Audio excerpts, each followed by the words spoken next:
요즘 많은 교회에서 카페 등 부대 사업을 통해 지역 주민과 소통하는 경우가 많은데요.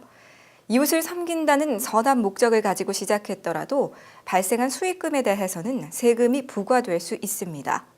어떤 경우에 세금이 부과되고 교회가 유의해야 할 점은 무엇인지 김대열 기자가 취재했습니다.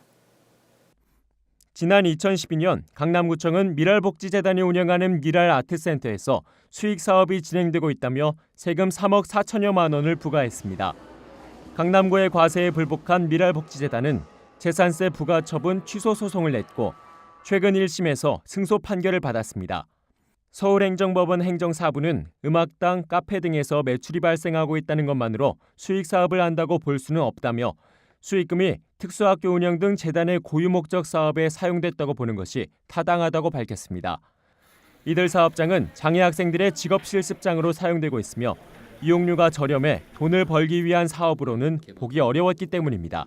미랄 학교에 다니는 장애우들을 위해서 카페라든지 베이커리에서 실무 교육을 받도록 한다든지 학부모들이 다른 학부모들과 정보를 교환한다든지 하는 용도로 주로 사용되었기 때문에. 하지만 미랄복지재단의 판례를 일반화시켜 개교회에 적용하기는 어렵습니다. 미랄복지재단의 사례로 미루어 볼 때 교회에서 운영하는 부대 사업이 선교, 사회봉사 등 교회 본연의 목적에 부합해야 비과세 대상에 속할 수 있는데 그에 대한 명확한 판단 기준이 아직 없기 때문입니다. 하지만 교회가 낮은 가격 책정 등을 통해 사업에 상업적 의도가 없음을 드러낸다면 수익 사업으로 분류될 가능성이 낮아질 수 있습니다.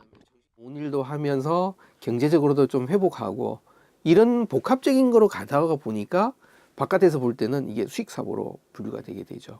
여기에서 우리가 어떤 수익을 얻겠다 하는 부분을 우리가 내려놓으면은 이 세금의 문제는 상당히 자유로울 수 있게 됩니다. 중소교회의 경우 세금 문제에 대한 전문적 대응이 어려운 경우가 많아 이런 경우 교회 재정 건강성 운동의 무료 상담 서비스를 이용해 도움을 받을 수 있습니다. 한편 강남구청은 미랄복지재단과 관련된 이번 판결에 대해 항소하기로 결정했다고 밝혔습니다.